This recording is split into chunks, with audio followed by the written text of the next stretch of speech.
Yeah, what's good, everybody, and thank you for tuning in to another review of BEL. This is season 3, episode 7, entitled Black Lotus. If this is your first time coming to my channel, welcome. If you are a returning family member, then you already know what it is and what it always will be. Be sure to comment, like, share, subscribe. Tell somebody to tell somebody if you choose to. If not, just sit back, relax while we get into this messy thing. Now, normally I reserve messy thing for when I review the show Sisters, but this episode here, oh, it was messy. It was like that. This episode was like that. Vivian and Phil, what y'all doing? What y'all thinking about doing? Who y'all trying to get? What y'all trying to get into? No, I was right the first time. Who y'all trying to get into? This episode was wild, yet extremely intriguing and refreshing. I'm going to go ahead and throw that word in there. Now, Vivian and Phil are trying to get a fresh start. So they have planned to go on this beautiful vacation. Okay, they're going on this trip so that they could do some grown-up activities away from their kids. And I do not blame them. So Will and Carlton think that they are about to have the entire house to themselves because Ashley is staying with Hillary. But Jeffrey has been assigned with the task of being their babysitter / chaperone for the weekend. So now, Will and Carlton are trying to find a way because they want to have their girls over, respectfully. And they just need to find out how to get G out the house. Now, they have an unexpected visitor before Viv and Philip leave. And it's Omar, and he shows up to express his concerns about Yolanda Porter, the representative who is cool with Jazz. Now, Omar is coming in and trying to change the landscape of a specific area in LA, and the residents and local business owners are not here for it. So they are causing issues with the forward movement for him to break ground. Now, I think this is a really dope narrative to bring forward on the show because you have the Bankses in Bel Air, and then you have a character like Jazz who live in LA in a predominantly black neighborhood, a black area, and you do have to deal with gentrification when people come in and try to build a Starbucks, try to build these smoothie shops, try to do all of these things to basically cause the cost of living in that area to rise. And they really don't think about how it affects the residents who have been there for 30 plus years. They don't care. They're only thinking about the bottom dollar, which is their money. So I do love that we are seeing this and how it affects people, not only when it comes to business, but when it comes to just everyday life as well. But we'll get back to that a little later. So Phil and Vivian invite LaMarcus's parents to join them on their trip. And they are ecstatic because they have been so consumed with LaMarcus. We find out that he's had his surgery. It's been successful, and they really do need this break. So it was good to see them. And just when they arrive, Phil and Vivian see a couple that they happen to be cool with as well. And we find out that this particular couple has an open marriage. Now, that's not necessarily my cup of tea, because I don't believe that I need to be with someone else or watch another couple about to get it in for me to become aroused in order to be with my husband. Okay. Now, as Vivian was talking to her girls and Phil was talking to the guys, we could see their wheels turning. Okay. And I said, y'all bet not even try it. Y'all bet not try it. Y'all bet not even go there, because Tatiana has a 25-year-old boy toy who she gets it in with and gets it off with. And her husband, they have rules, but basically they can be with anyone that they want. And I said, I like this conversation because so many people there are so many perspectives. You have some people who feel like, well, we've been married for a long time, and they feel that adding people into their space is a way for them to spice it up. I'm not that person, So if there is a guy, and we get married and they believe that, anyway, we won't even get married because we will have that conversation prior to, because if you are interested in being with other people, having an open marriage or open relationship, I am definitely not the person for you. And at first I used to feel I wouldn't do that because I'm too territorial, to have another woman in my space like that. But for me, it's just deeper than that. I feel like, sex is so much more than just a physical act. You're talking about there is spiritual implications to it. There are so many depths when you're talking about sharing your body with someone. It's more than just pleasure. Unfortunately, in our culture and in our society, we tend to only look at sex as a way to have a pleasurable experience, but it's so much more profound and deeper than that. And I wish we provided, space to have those type of conversations, but I just couldn't do that because it's too much that go into, it's emotions. It is, opening up your, like, it's too much. It's just too much. And I don't have time for it. And I ain't trying to hurt nobody because no, don't even, I'm not the one. But, we see, like I said, we see Phil and Vivian's wheels turning on this, because when you reach a stale place in your relationship, you do think of ways to spice it up. But I'm like, dang, does it have to be adding other people? Y'all can't role play? Y'all can't think of like maybe doing other positions or doing it in a different location? Maybe that'll spice it up. Why does adding people have to equate to spicing it up? Adding people, in my opinion, does nothing more than just bring more drama into your relationship. But that's just me. Those are my thoughts on that. Now, there is a scene, okay, and let me know how y'all feel about it for those who watched it. There is a scene where Philip, Vivian, Tatiana, and her husband, I can't remember his name, but they are all in the pool, and they decide to do a little switcheroo, and then we no longer see them in the pool. I need the footage, okay, Peacock? I need the footage because I need to know what happened specifically in that moment. What was done and how far did it go? Because they were a little too eager for me. I'm like, Did y'all kiss? Did y'all touch? Did y'all fondle? Did anything get inserted in places it shouldn't have been inserted? Because something happened and I need to know what it is.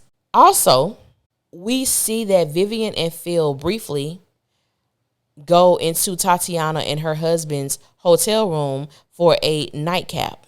The door closes and we don't know what happened. The next thing you know, you see Vivian and Phil walking down the hall. I said, what happened? What did y'all do? I need to know. I have too many questions, okay? Because I am not going to be convinced that something did not happen. They may not have gone all the way where, genitals penetrated, but something happened and I need the footage. I don't know about y'all. I am so curious to find out what happened. Y'all just can't feed us that and that's it. We need to know explicit details about that situation. So it just appeared to us, for the audience, that Phil and Vivian go back to their own room and they, partake in sex. And Vivian tells him, well, I guess I only have the hots for one man. I said, now, Vivian, I don't believe you, ma'am. I'm sorry. I do not believe you. Based on what I saw, no. And there are entirely too many moments that are unaccounted for on that trip. We need the footage because something definitely happened. But we do see that Vivian and Phil, rekindled their relationship because it had been months since they had sex. So it was good to see that. But I don't know. I believe that Vivian and Phil are going to make it, but I don't know. I just don't have a sense of, oh yeah, they're back, together like I would want them to be in a healthy space. But, we'll see. So back in Bel Air, Will and Carlton have Amira and Lisa to come over. And Will invites a coworker who invites Jackie to accompany him. And I said, Lord, please don't let this be no drama. Please don't let this be no mess. Now, Lisa does apologize to Jackie. So they kind of squash whatever little beef that they had, which it wasn't a lot. But in this moment, they're all in the pool and there are some revelations that began to take place. We find out that Carlton lost his virginity to Lisa, and everyone, finds out that Will and Jackie had sex before. Now, let me pause right there because I think Bel Air is such a great show and it is such a well-written show for our culture, and I absolutely love it. But this has been my only qualm with the show. Now, in the original OG, we know that Lisa and Carlton never had any interaction other than just being friends. And I'm going to just say acquaintances. They were only really cool because she was Will's girlfriend.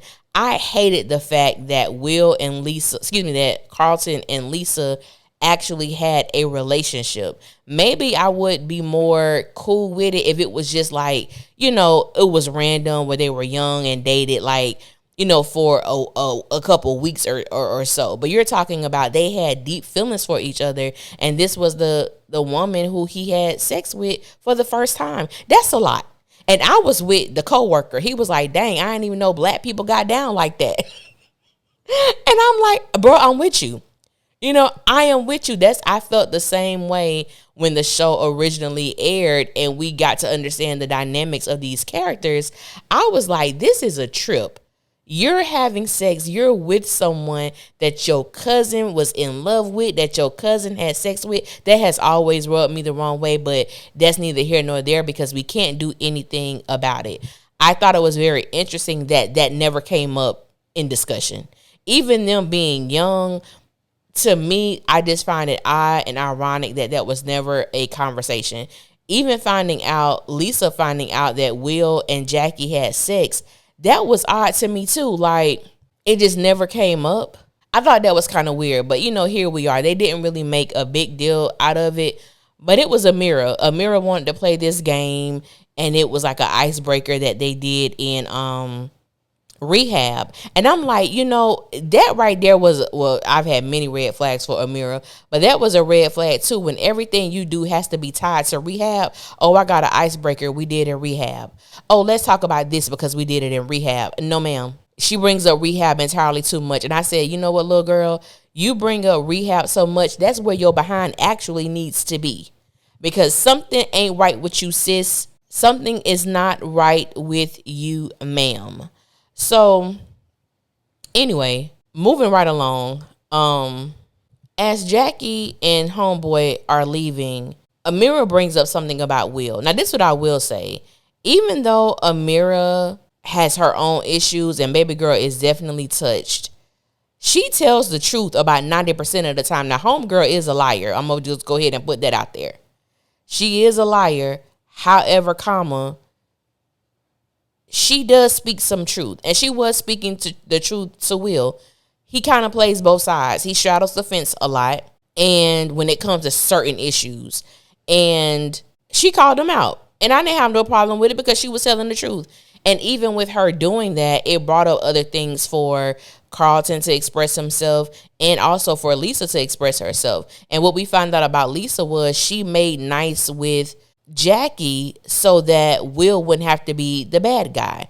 And even when Jackie came in and Will was telling her that him and Lisa were together, that's his girl, he kind of did it like in a jokey way instead of really saying it in a serious tone. And he kind of does that. And I think that is definitely taken from the OG show. Will was like the goofy character, silly. He was serious, at times, but for the most part, that really wasn't the core of his personality. And with this character on the reimagining of the show, he kind of does the same thing. So I know a lot of people, they didn't like the fact that Amira said that to him, but I had no issue with it. It was honest. It was truth. And, I do understand that sometimes the message can get, it can fall on deaf ears depending upon the messenger. But I think because Carlton spoke his piece and Lisa spoke her piece as well, it added more validity to what Amira told him. And then we also see that Will definitely chooses a side. Will chooses a side where Jazz and a couple of residents from the neighborhood, they go and they vandalize Omar construction site. Now they were there, they were breaking windows. I'm like, well, my God, like they were going ham. They were breaking windows. They were breaking down like the power sources, everything. And one guy decided that he was going to set a fire. Jazz was not for that. That was not a part of their plan. But my thing is, you can't control the actions of others. And you always don't know the mind of what someone wants to do. And this is the result of what happened. And in my mind, I said, Lord, because we saw that they did not really implicate that Will was there. And so when they pan back to the room and Will was in his room, I said, oh wow, I'm glad Will wasn't there. And then you saw the mask. And I said, okay, was Will there or was he not there? Did he change his mind? What happened? This episode was good, but it left a whole lot of questions for me. It left a whole lot of unanswered questions. One, Vivian, Phil, what the hell y'all did on that trip with that other couple? Was Will there? Maybe I missed it, but I don't know for sure if he was there or not. But like I said, this was a really, really good episode. They've been all amazing. But this particular episode here, it was just really good. Amira, girl. Lisa asked Amira if she had any lotion because she was ashy. So this is where they are about to wind down for the night and everybody's about to go their separate ways. Amira tells Lisa that she has some lotion in her bag. So in the midst of Lisa trying to find this lotion, she pulls out a vial of cocaine. Amira tells her that the day is the anniversary of her sister's death and she's taking it really hard. I said, Amira, I'm done with you. I'm going to pray for you from a distance, ma'am, but I'm done with your little behind, girl. This is the same excuse or justification that Amira gave Carlton and Vivian when she was supposed to be at dinner and was not. So now I'm like, okay, did you even have a sister? Is this something that you just say when you get caught up in something? Because sis, I don't trust you anymore. Let me not say anymore. I didn't trust you to begin with because she definitely gave she needed to be in rehab. She definitely gave I'm still using vibes. And this was just an indication that, yes, you are using. She said that she had it, but she had not used it when Lisa found it. Lies. If it's something that you're struggling with like that and you are a repeat offender when it comes to rehab and you have a vial, that large of a vial of cocaine, oh, baby girl, you sniffing. You're definitely using. And it's just sad because this girl literally feels that she is the rock of Carlton's salvation, okay? She believes that she is the sole source for the reason that he's getting better. And I'm like, that is a true definition. Like that's textbook, something ain't right with her. And I think it's deeper than her just being an addict. I think she has some mental health issues because that is such an interesting place for her to be in. She's so young, yet she believes that she is the sole purpose for Carlton being in a good place. And I'm like, you're not. You're nowhere near it. Nowhere near it. But that's how she sees it. It's delusion. And this is where we are with this character. So she makes Lisa promise or ask Lisa not to tell Carlton. Lisa does promise not to tell him. And I'm like, Lisa, I would never promise an addict anything. But these are young individuals. I get it. You want to be able to feel like this girl can trust you and things like that. And it's heavy. And sometimes you don't know what you would do in that situation. But with Amira, she's very manipulative. She's very conniving. Right now, she has many negative traits about herself. And the good don't outweigh the bad when it comes to this character. And I just see it getting worse and worse until she, really gets the help that she needs, and B, cuts off this relationship with Carlton. And I'm not blaming him for what she's doing, but I think that Carlton has enough emotional intelligence to know that he should have never started a romantic relationship with this young lady.